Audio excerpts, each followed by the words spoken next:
Good morning and welcome to Live Without Limits. Transform your thinking to redesign your life, where we talk about the mindset shifts, emotional breakthroughs, and daily habits that help you live your most empowered life.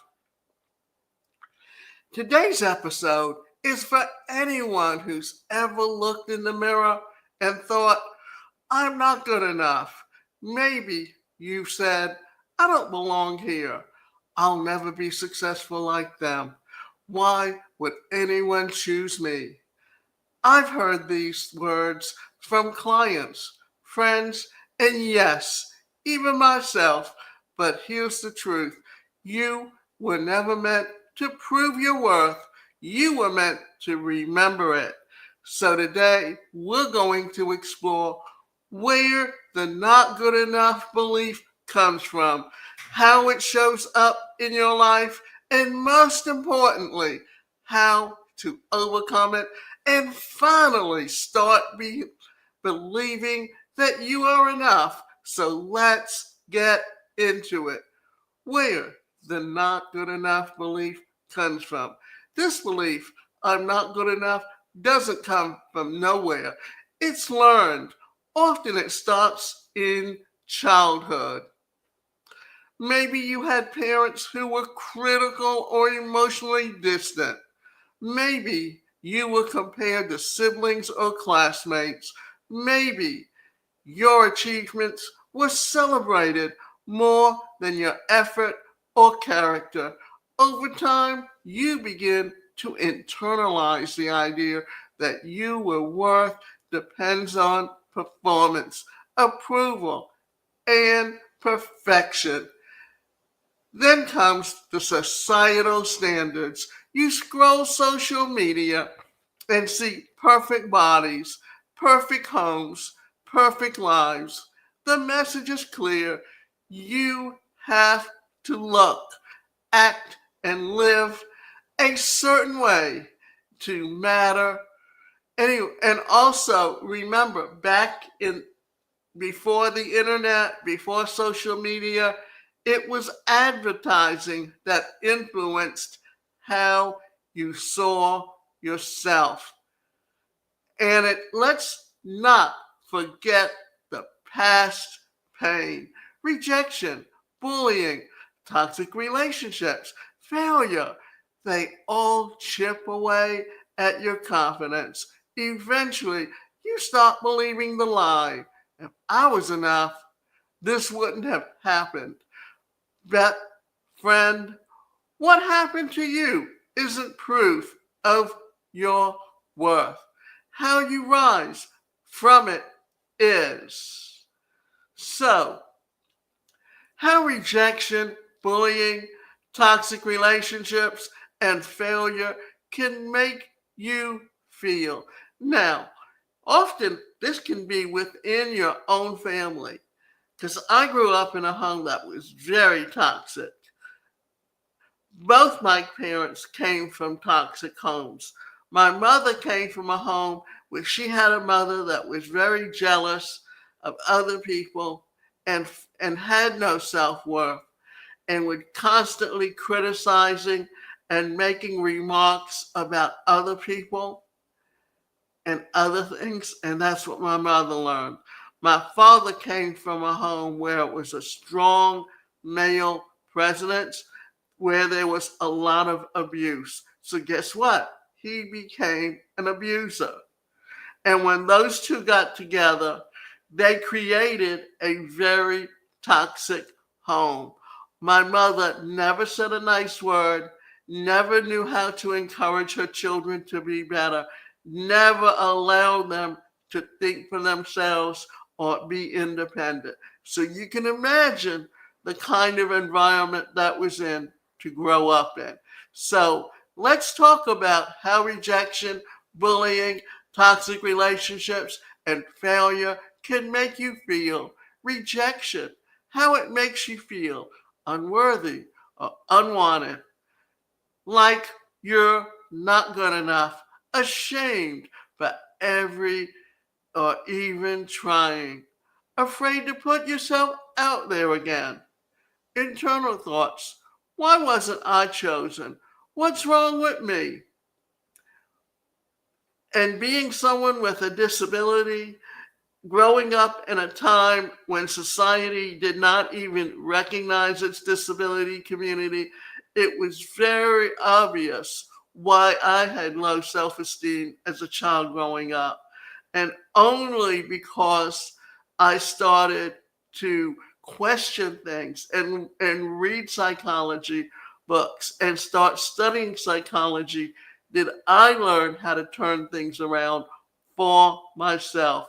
Bullying, how it makes you feel small and powerless, embarrassed or humiliated, like you need to hide who you are to stay safe, angry, confused, or numb. Internal thoughts, maybe they're right about me, maybe I deserve this. Toxic relationships, how they make you feel emotionally drained and confused, like you have to earn love by being someone you're not, unsafe or silenced, doubtful of your own worth, judgment or identity, internal thoughts. Why do I let this happen to me? Maybe I'm the problem. Failure, how it makes you feel, embarrassed or like a disappointment, scared to try again, defined by the mistake, isolated like everyone else is succeeding except you. Internal thoughts, I'm just not cut out for this. I always mess things up. Why these experiences cut so deep? Because they attack your core needs, the need to be seen, valued, accepted, and safe. And when you don't process these emotions, they can lead to long term beliefs like,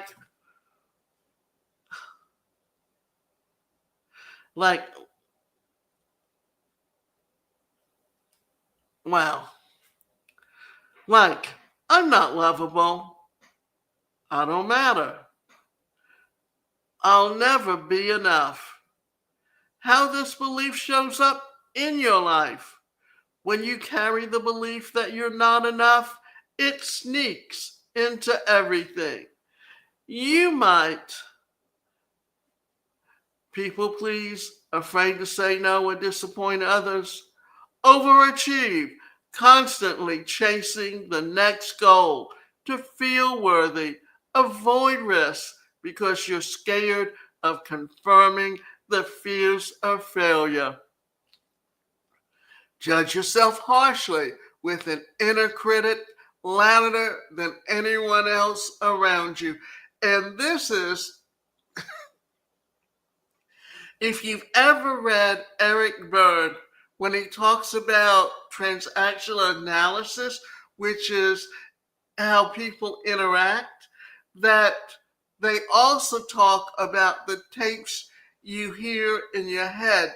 And these are things that people have said to you over and over again. And then you've internalized it to the point that you're repeating it to yourself. So understanding how by changing those internal thoughts and reprogramming those thoughts, and that's where we talk about affirmations. And remember, I've done a show about affirmations where you say, I am learning to, and changing things around so that you're not saying talking about what you can't do, but the things that you can do. So have you ever thought, they figured it out, I'm a fraud, I don't deserve this success, I need to do more, be more, give more just to keep up?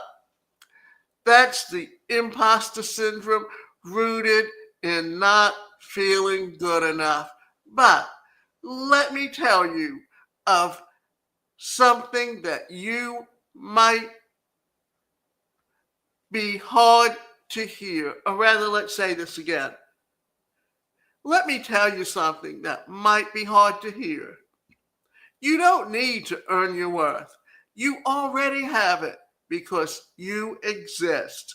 Overcoming imposter syndrome is about changing your inner narrative, recognizing your true accomplishments, and learning to trust yourself even when self doubt creeps in.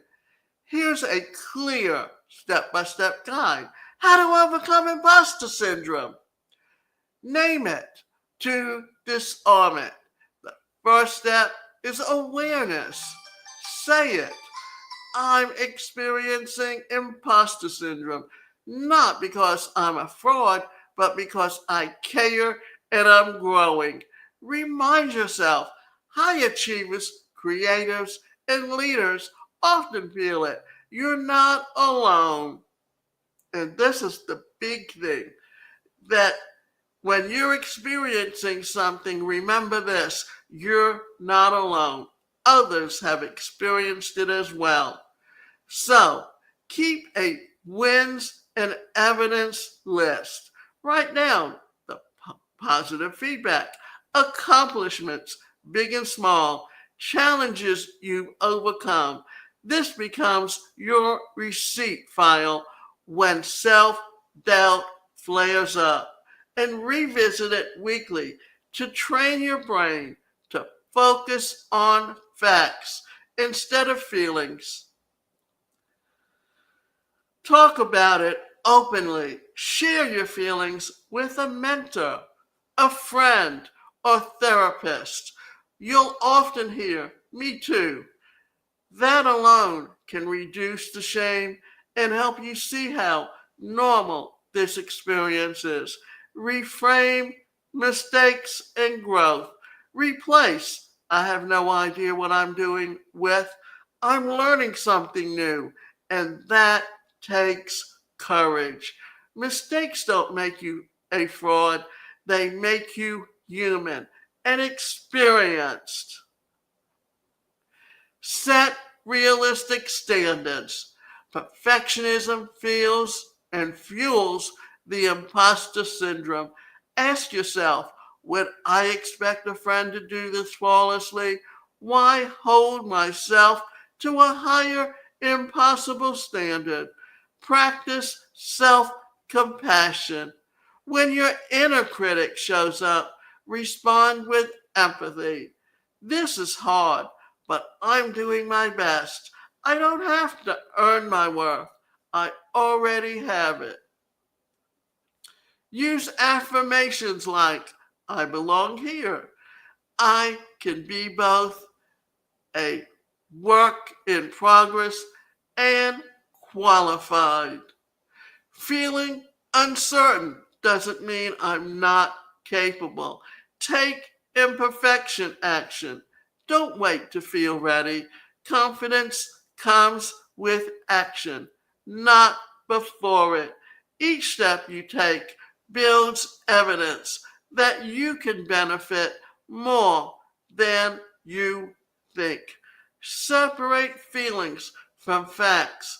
Feeling like a fraud be is not being one. Write down what triggers you, then ask, what's the actual evidence?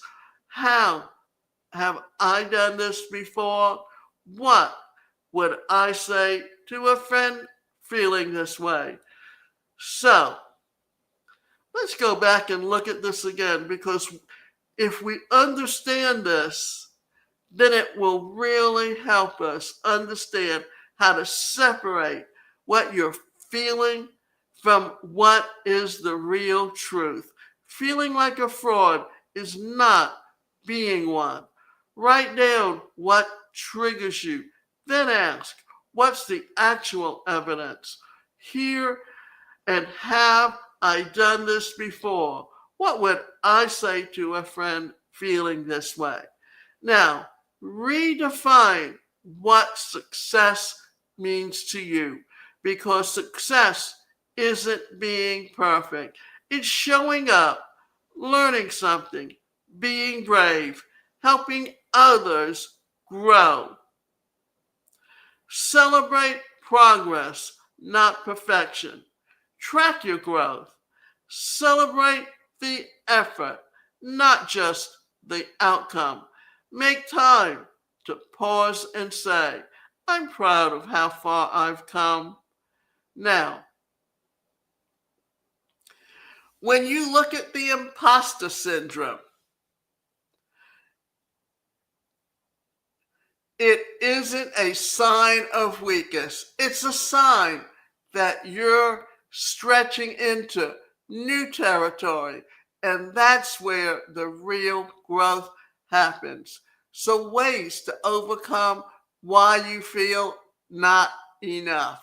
So, how do we unlearn this belief? Here are some practical, empowering steps. Build awareness. Catch the thought, I'm not good enough. Pause and ask, where did this come from? Whose voice is that? Awareness of the first step is to change. Challenge the inner critic.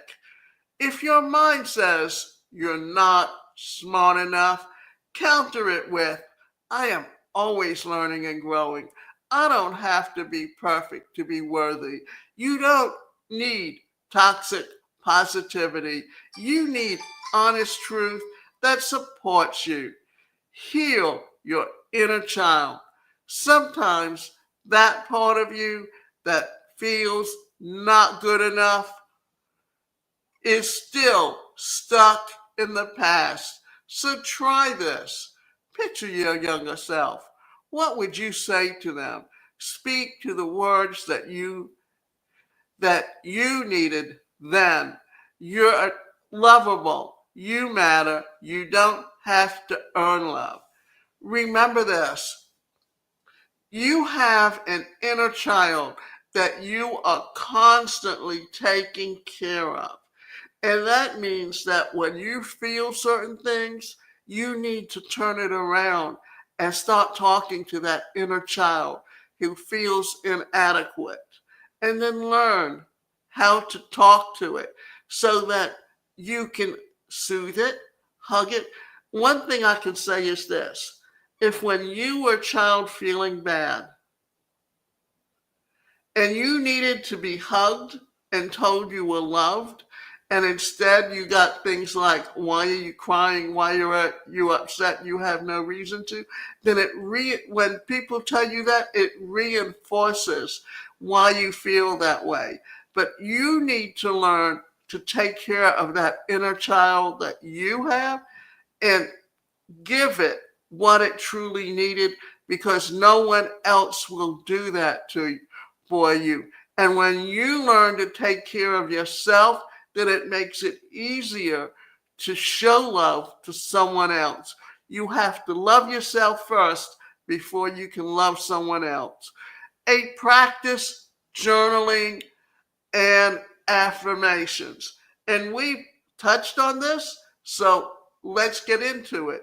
Use simple grounding statements like, I am enough as I am. I release the need to prove myself. My worth is not based on others' approval. Write these daily. Say them out loud. Let them rewire your belief system. Now, before I go on, I grew up with a disability at a time when society did not recognize its disability community, and therefore we were hidden away and not acknowledged, and suffered a lot of bullying, a lot of toxic behavior from other people, where we were fed a lot of negativity.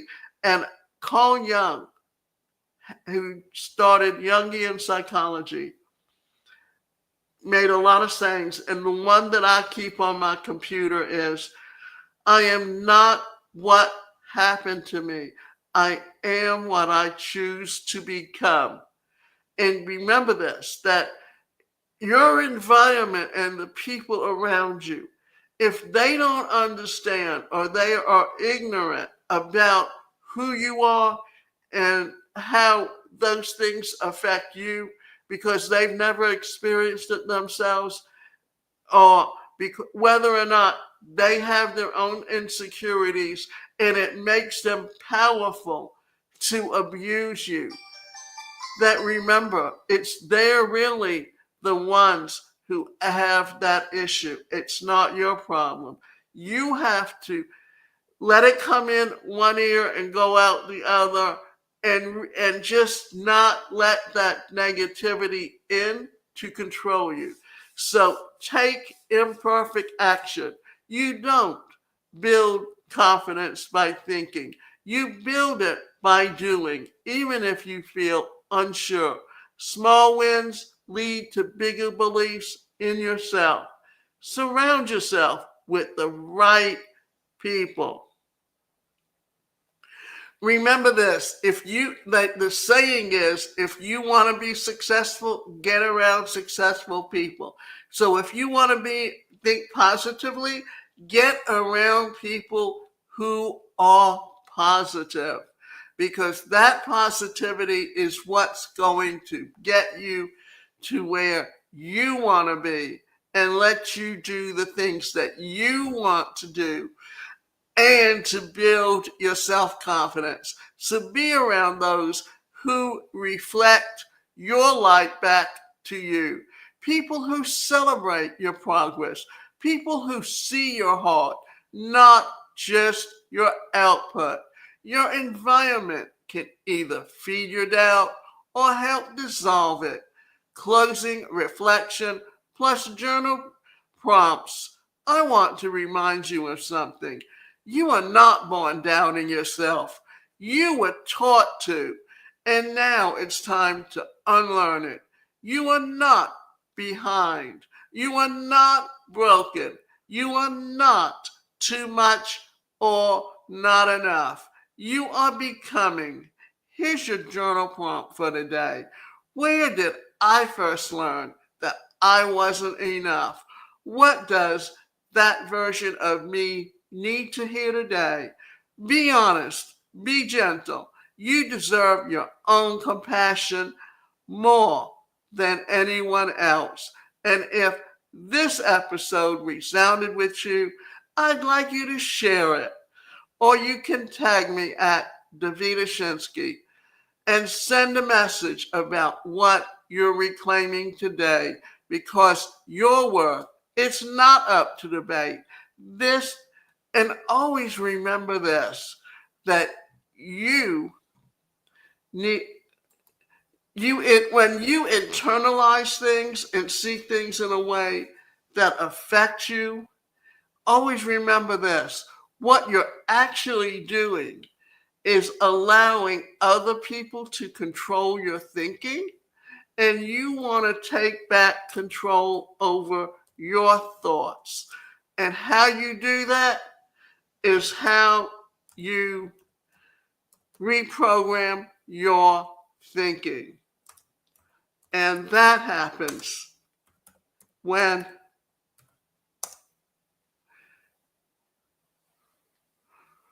when you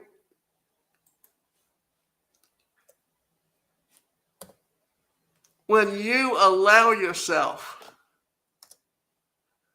to do the things that can help you change your thoughts. So let's quickly go over how to control your thoughts, because this is so important and it is scientific. So raise your hand if you've ever experienced overthinking, worry, stress, anxiety, or wondered into a kitchen wondering why you came here in the first place. If you said no, then you might be a robot. If you said yes, you're human and you're not alone. Fortunately, the human mind is a wonderful part of you and you have agency over it. So, when you think about it, look at this. What are the benefits of mind control? Mind control affects our overall well being and our physical health because your mind, body, and emotions are intrinsically connected. Put simply, how you think influences how you feel emotionally, and how you feel produces chemicals in your brain that affect the physical body.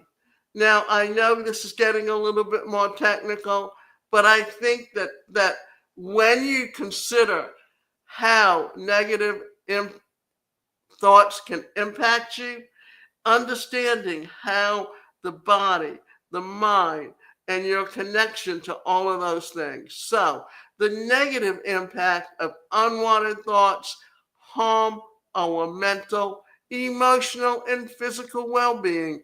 The reality of our mind body connection means that our unwanted thoughts can be more than just a distraction. They can influence our overall health. A lack of mind control and negative, unwanted thoughts may cause increased stress and anxiety, depression, overthinking, low self esteem, poor decisions, reduced coping capacity, weak relationships, lack of focus, increased re- reactivity, anger, and dissatisfaction. So, recognizing where we come from, how our thoughts affect who we are today, and how to reprogram our thought processes so that we can do things that can teach us how to believe in ourselves, how to begin to take control over our lives, and how to learn to love ourselves in a way that teaches us to begin to have the best self esteem, to begin to believe in ourselves, in our abilities to succeed. When you you know, we high achievers often achieve that not because they're doing it for themselves, but because they're looking for love and respect, because that's what they got in the home and that's what they thought was so important. But always recognize this: you have to learn to love yourself. And I've said this a little bit earlier, but when you love yourself, then it allows you to achieve what you're capable of.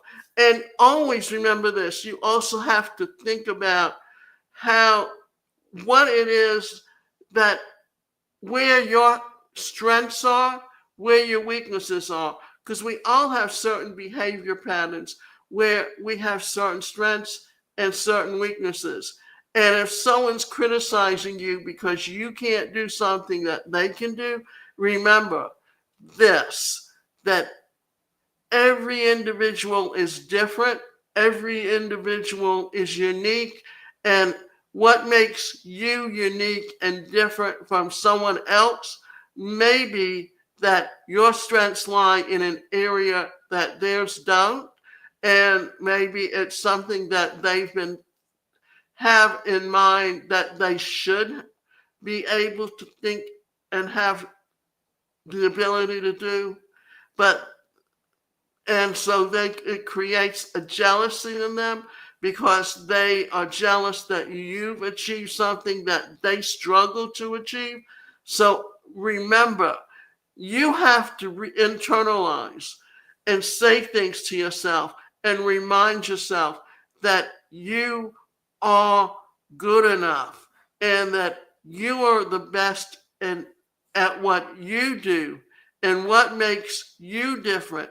Because what makes a musician and one of the top musicians good at what they do? What makes an actor good?